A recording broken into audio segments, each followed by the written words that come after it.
पहला बूढ़ा बोला, हे दैत्यराज, आप ध्यान से मेरी कहानी सुने। यह कोई साधारण हिरणी नहीं है, बल्कि मेरी पत्नी है। जब ये 12 वर्ष की थी तो इसके साथ मेरा विवाह हुआ, परंतु विवाह के 30 वर्ष के बाद भी हमें कोई संतान नहीं हुई। पुत्र मोह में मैंने अपनी दासी से विवाह कर लिया। कुछ समय बाद दासी से मुझे पुत्र की प्राप्ति हुई। पुत्र प्राप्ति के बाद मेरी पत्नी दासी और मेरे पुत्र से द्वेष रखने लगी। संयोगवश मुझे किसी कार्य हेतु अन्य देश को जाना पड़ा। मैंने अपनी पत्नी से कहा कि मेरे पीछे इन दोनों की अच्छी तरह देखभाल करना। द्वेष भावना के चलते मेरी पत्नी जादू टोना सीखने लगी। मेरे जाने के बाद उस दुष्ट ने अपने जादू से मेरे बच्चे को बछड़ा बना दिया और उसे मेरे नौकर ग्वाले को सुपुर्द कर दिया और कहा कि इसे अपने घर ले जाकर अच्छे से देखभाल करना। इसी प्रकार उसने मेरी दासी को जादू के प्रभाव से गाय बना दिया और उसे भी ग्वाले के घर भेज दिया। 1 वर्ष बीतने के उपरांत मैं विदेश से वापस लौटा। हे दैत्यराज, विदेश से वापस आकर मैंने अपनी पत्नी से अपने पुत्र और उसकी माँ के बारे में पूछा। उसने कहा कि तुम्हारी दासी की मृत्यु हो गई है और तुम्हारे पुत्र को मैंने 2 महीने से नहीं देखा। मालूम नहीं वह कहाँ चला गया।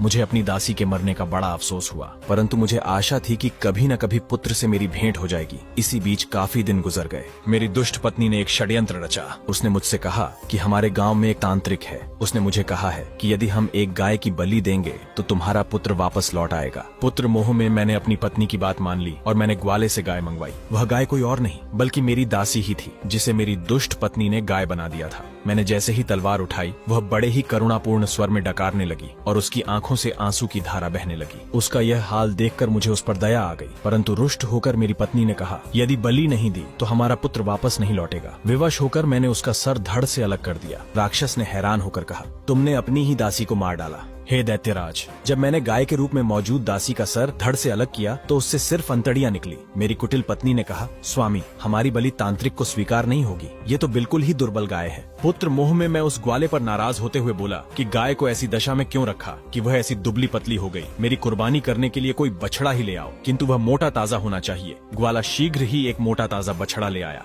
मुझे मालूम न था कि यह बछड़ा मेरा ही पुत्र है। उसे देखकर मेरे हृदय में प्रेम उमड़ने लगा और वह बछड़ा मुझे देखते ही मेरे पैरों पर गिर पड़ा। उसकी आंखों से आंसू बहने लगे। मेरा हृदय व्याकुल हो उठा और मैंने ग्वाले से कहा कि इस बछड़े को वापस ले जा, परंतु मेरी दुष्ट पत्नी फिर भी उसी बछड़े को मारने के लिए जोर देती रही। किंतु इस बार मैंने उसकी परवाह नहीं की और बछड़े को वापस कर दिया। हे दैत्यराज, अगले दिन वो ग्वाला भागता हुआ मेरे पास आया और उसने एकांत में मुझसे कहा, मालिक, मेरी बेटी जादू टोने में प्रवीण है। कल जब मैं उस बछड़े को वापस लेकर गया तो वह उसे देखकर हंसी भी और रोई भी। मैंने उससे इस विचित्र बात का कारण पूछा तो उसने कहा, जिस बछड़े को आप जिंदा वापस लाए हो वह हमारे मालिक का बेटा है, इसलिए मैं प्रसन्न हुई। इसके पहले इसकी माँ की कुर्बानी दी गई थी, इसलिए मैं रोई।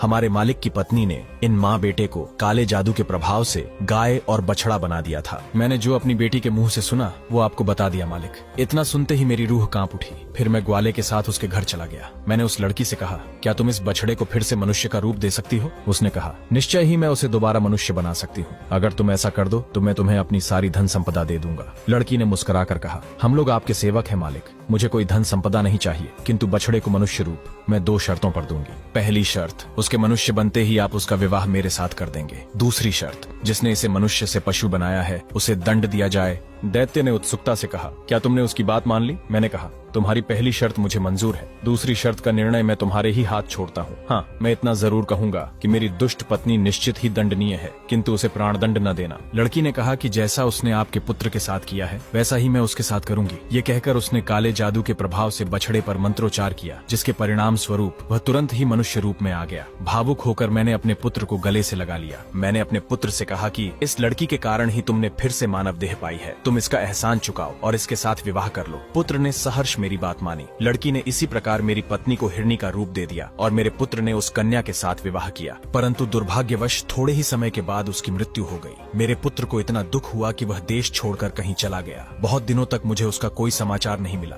और मैं अपने पुत्र की खोज में निकल पड़ा। राक्षस ने भावुक होकर कहा, क्या तुम्हें तुम्हारा पुत्र मिला? नहीं दैत्यराज, उसका कोई समाचार नहीं मिला, इसलिए मैं उसे ढूंढने निकला हूँ। मुझे किसी पर इतना भरोसा नहीं था कि अपनी हिरणी बनी हुई पत्नी को उसके पास छोड़ता, इसलिए मैं इसे अपने साथ लिए हुए एक देश से दूसरे देश अपने पुत्र की खोज में घूमता हूँ। यही मेरी और इस हिरणी की कहानी है। अब आप स्वयं निर्णय लें कि यह घटना विचित्र है या नहीं। दैत्य ने कहा, निसंदेह यह घटना विचित्र है। मैं व्यापारी के अपराध का 1/3 हिस्सा माफ करता हूँ।